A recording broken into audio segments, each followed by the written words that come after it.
रेण नदी के बीचों बीच खतरनाक तेज बहाव में फंसी लड़की, डीडीआरएफ की टीम ने रेस्क्यू कर बचाई जान।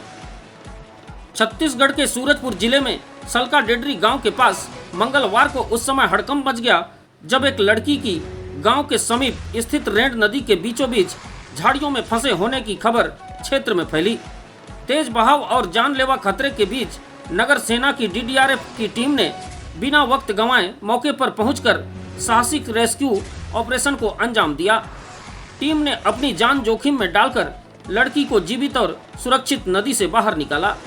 मौके पर मौजूद लोगों के मुताबिक लड़की के फंसे होने की जानकारी मिलते ही उनके द्वारा तत्काल सूचना डीडीआरएफ टीम को दी गई, जिस पर वे तत्काल मौके पर पहुंचे और साहस का परिचय देते हुए लड़की को सुरक्षित बचा लिया।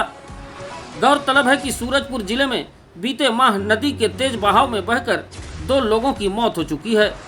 ऐसे में डीडीआरएफ की इस त्वरित और साहसिक कार्रवाई ने न केवल एक अनमोल जान बचाई बल्कि आपदा प्रबंधन में अपनी दक्षता का लोहा भी मनवाया है। स्थानीय लोगों ने भी इस रेस्क्यू ऑपरेशन की जमकर सराहना की है।